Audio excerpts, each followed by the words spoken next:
G'day legends, Dino from 𝗕𝗘𝗜𝗚𝗑 here, and today we're going to check out the third and final episode of my epic workshop makeover series. If you're new here, welcome. If you're not new here, welcome back. Let's go and check out what we got up to. In episode 1, you heard me go through all the problems that were plaguing me in my workshop. There's clutter everywhere, dust is a huge issue, I've inherited so much stuff that's just not useful to me, and today we're going to take care of all that. I know it's extremely overwhelming when you're trying to revamp an entire workshop. Trust me, I understand, but I'm going to make this as simple as I possibly can. And that means breaking up this process into a series of manageable steps. First step is getting rid of this 7-meter workbench. This is something I've never used. It's just become a dumping point for everything that doesn't have a home, so it has to go. I also want to be really mindful to keep the cost down on this build, and one of the things that's going to allow me to do that is repurposing a lot of this material. All the timber that's going to come out of this bench frame is going to be repurposed into a timber rack that's going to go along this very wall. But we'll touch a bit more on that later. But for now, we'll just focus on getting rid of all this clutter and just opening the space up. Pulling this workbench apart took me the best part of a day. There were so many screws in this thing and they were all mismatched. Some were square head, some were flat head, some were Phillips head. Had to constantly keep changing my bits and most of them were stripped out. So it was a lot of work. The pry bar was involved a fair bit, but we got it done. I feel like it's good anytime you're facing such a monumental task is to have a little side task to sort of segue onto if you're getting frustrated with what you're doing. For example, when I was pulling out these screws, it was really getting under my skin. So I decided to tackle this back shelving unit periodically until I'd sort of simmered down and made my peace with the screws and then went back to the workbench. I'm considering both these tasks as one task. So it's really just about decluttering and getting rid of all the junk and just opening up the workspace to get a feel for how I want it to develop. And as I'm going through all this stuff, I've realized how many things I forgot I even had. And it was really like reuniting with a bunch of old friends. And if you've ever revamped your workshop or just generally done a big declutter, I'm sure you can relate to that. It's a good feeling. Now that I've got my back wall decluttered, my workbench is pulled apart, I'm going to turn my attention to this tool wall. All this has to go because this is where my timber rack's going to sit. And now I'm starting to get pretty pumped because we've stripped this workshop back to almost a clean slate and I can really start to visualize it and think about how I want to piece it back together and make it my own. I'm also realizing that this workshop is way bigger than I first thought, which just goes to show why space planning is so important. Next step is timber rack. And if you remember when I pulled apart that bench, I said I was going to use all that timber from the frame. Well, here's where I deliver on my promise. This thing is not going to be pretty. It's only going to cost me a few screws, but sometimes the best things in life are free. Didn't someone write a song about that? I tried to keep this thing as slim as possible because I just didn't want it to intrude into the workspace and have that same problem as what I had with that massive workbench. For me, that's all I need it to be. This is only going to house things like boards and a few planks. All my slabs and my larger pieces are going to go up the other end of the workshop in their own little corner. And I just made a little L-shaped bracket and just braced it to the wall. Just used the same timber I used for the timber rack, just that old framing stuff. It'll just give something for the slabs to sit up against. I picked this spot because it's just kind of out of the way. This is the area where all my garden tools like my shovels and rakes used to sit. I've moved them out into my wood shed. And although this area has a second sliding door, it's not something I ever access. I only ever use one door, so it shouldn't be a problem. And now it's time to assemble my new drill press. This is something I've wanted for ages. It just happens to be my birthday, and I hit up my wife, said, "Babe, can you buy me a new drill press for my birthday?" She said, "Sure." So, huge shout out to her. I've always had a drill press, but I always had just a cheapo, big box store job.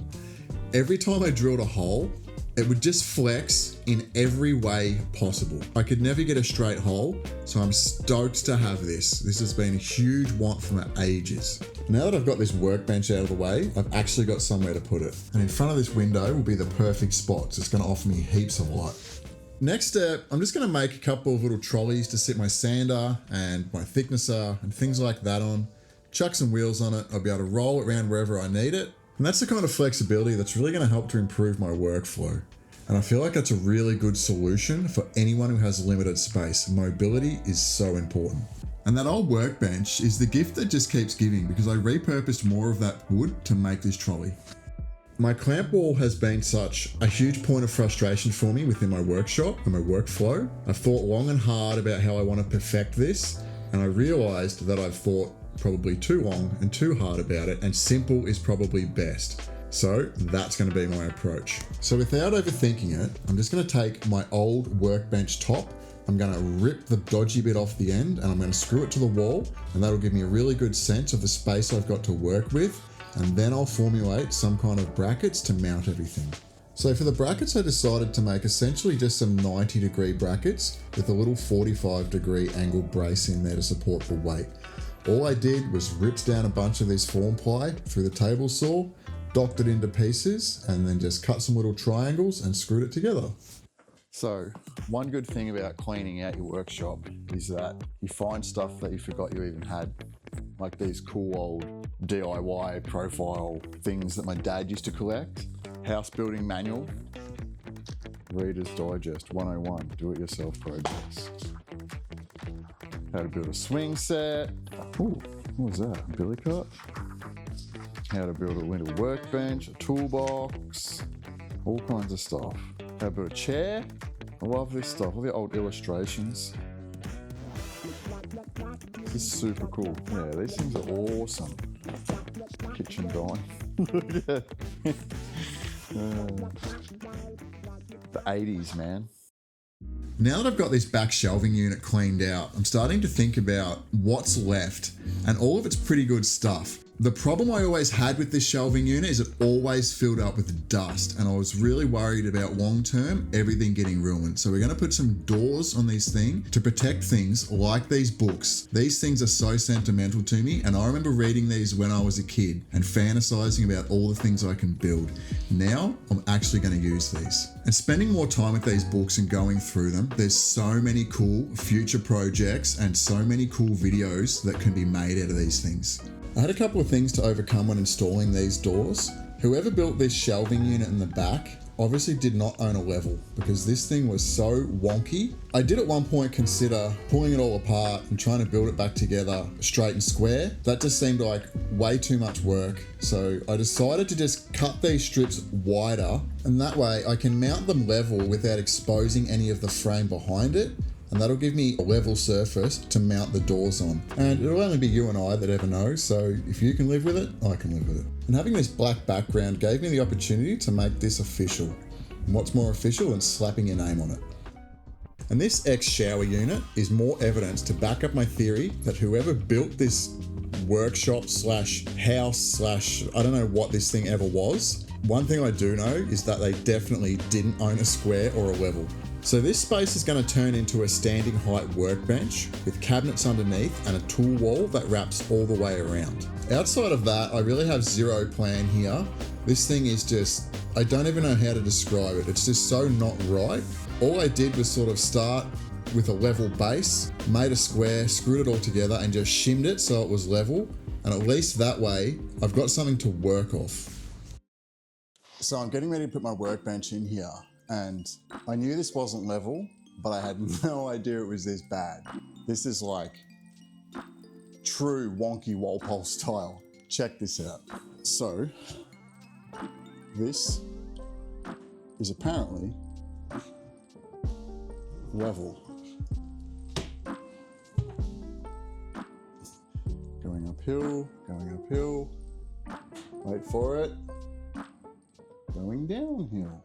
So I made the decision to not knock the bricks down and to use this as a little cove to build my workbench. I'm kind of regretting that now. Do I just go with it? I don't know. I think I'm just going to persevere and just accept it for what it is. Let me know in the comments what you think I should have done. I think I'm just going to run with it. We'll see how it turns out. Probably wonky. So once I established what now seems to be a level line, I used that to basically create a top frame for the workbench to sit on. Nothing fancy here. I literally just stuck it to the wall with some liquid nails, and I just put some little wall plugs that you sink your screws into, and it should be strong enough. I'm never going to get up and jump around on this thing. I'm not going to be rebuilding engines on it, so it doesn't have to take a lot of weight. Although later, as I found out, it's actually strong enough for me to get up and stand on, so it's actually pretty sturdy. It was at this point when it came to putting the bench top on that I really started to question my decision to persevere and not knock down the bricks. Putting this on took quite a bit of finesse. I think I pulled it in and out about 5 or 6 times. I thought I'll just trim a little bit extra off, slid it down, and then it hit another bit, and then another bit, and then another bit. But we got there in the end, and it was definitely a journey to say the least. And this is why it's so important to work with things that are square and level if you can. And then it was basically just rinse and repeat for the uprights. This will just give me a place to mount more ply for the back and the sides to create my tool wall. And I think we can agree that this brick is pretty ugly to look at. So I'm gonna go around and trim out as much as I can with this black ply. What I'm not able to trim out, I'll go around later and paint it black. I will spare you that because I'm sure you've seen plenty of people paint plenty of things. And while I'm trimming everything out, I was gonna chuck on a few cupboard doors just to keep the dust out of whatever I decide to store in here. And tool wall in 3, 2, 1. There's a little more to it than that, but I feel like you guys are smart enough to work out how I screwed a bunch of tools to the wall, so I spared you. And just like that, guys, we're done. Let's have a little walk around and look at everything we did. And make sure you stick around for the bloopers. I know a clamp wall seems like such a trivial thing, but when you're in workflow, retrieving a clamp when you need one is such a break in your workflow. And just being able to just go and pop one off the wall and get straight back to work before your glue starts to tack up or anything, really, really helpful. So really stoked on that. And it was a really good way to use the top from my old workbench. I just flipped it over and the other side was in pretty good condition. So yeah, didn't have to throw it out. Jointer stayed where it was. Whiteboard stayed where it was. Screws and hardware and everything stayed the same. A good mate, Jeff, gave me these tubs for my birthday. Good on you, Jeff, you're a legend. I've got a spot for all my hardware, my hinges and things that don't normally have a spot. Now I've got a spot. We'll see how long it stays organised for. Thicknesser has its own little trolley now. Now I can just roll it out, lock the wheels in, put my wood through, and then struggle to unlock the wheel, and then just roll it away when I'm done. Bada bing, bada boom. Bandsaw hasn't moved. I was already really happy with where that was. You've probably noticed the big blue, or the little blue beast in the corner. Really good friends of ours, Rob and Emma, donated this to the cause. They watched most of my videos and they're always sort of a fair bit of dust flying around. And Rob remembered that he had this in his corner and wasn't using it, so he's kindly donated it. He bartered some work, so I've yet to do that, so it's still got to pay for itself, but we'll get there. So it's just hooked up to these little blast gates, depending on what machine you're going to use. So I've got it hooked up to my table saw, my bandsaw, and my thicknesser. When I upgrade my table saw in a few weeks, I'm going to get its own standalone dust extractor for that. So I'll then hook it up to my jointer. So this machine, this dust extractor, will be permanently hooked up to all 3 machines along this wall. Finally got a spot for all my fuel cans, so I'm stoked on that. So I wanted a standing height workbench for things like soldering and if I need to draw, if I'm drawing or whatever. And I'm stoked to have a spot for all my drills now. Yeah, anything I need to grab, it's just, I know where everything is now. Everything's just pops off. I did consider doing like a French cleat system. It just seems too complicated for the area and I don't have a lot of hand tools, so maybe in the future I might upgrade that. But for now, I'm happy with it. So I've now got a spot for all my pens, pencils, knives, scissors, scrapers, just cut some poly pipes, put a little wooden plug in the bottom, and that works really, really well. I'm stoked on that. Doors. Do you remember the chaos, the mess and the clutter that was this? It's still there. You just can't see it anymore. I think it looks really good in black. It shows up a bit of dust, but it's a woodworking shop. What are you gonna do? Put my logo up. I'm really stoked on that. In case you didn't know who I was, now you do. My new workbench. If you haven't watched the episode yet, I'll pop up a link and you can go and check that out after you finish this one. Really stoked on this router bench. I bet you've never seen a workbench like this before, and neither have I. And if you've noticed my tattoos, I like transformers, so I'm obsessed with things that transform. So it was only natural that my workbench was going to transform.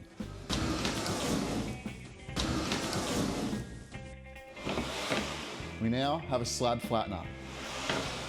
I don't know how many slabs I'll flatten on there, but it's going to be really handy for doing things like chessboards, like with inlays and stuff, like just to flatten everything. It's so good to have that enormous workbench gone. That thing was just a dumping ground for everything I didn't know where to put. It really just became a spot for hoarding crap.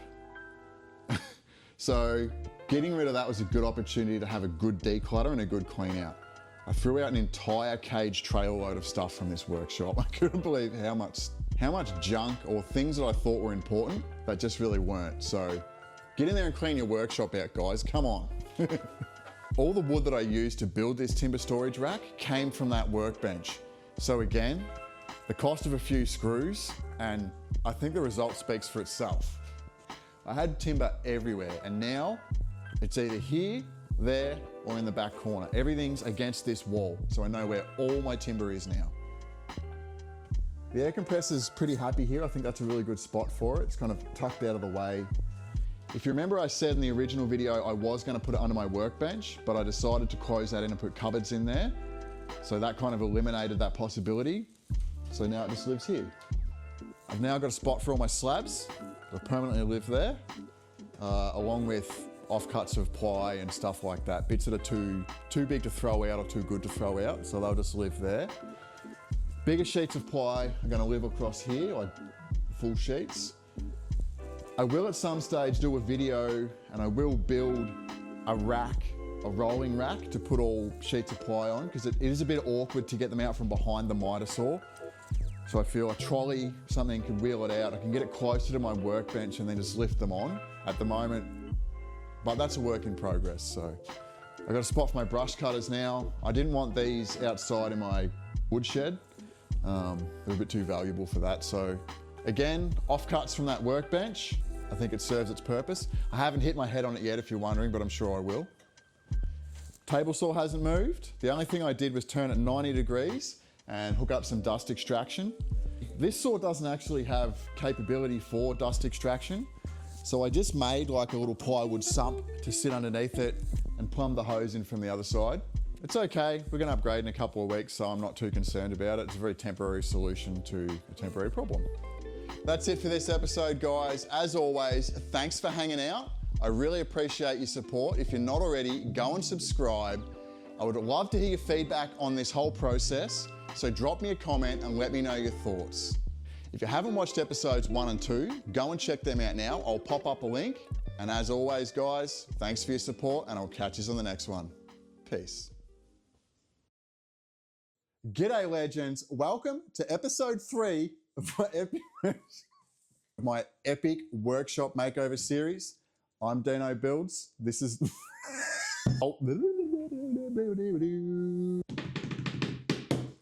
How do you pirouette? Table store, stable store. Hooked up some dust extractants. My new U-Butte. Hope you enjoyed the video.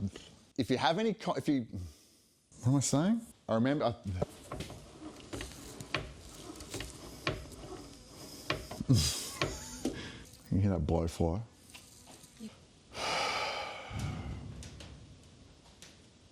Maybe another pirouette.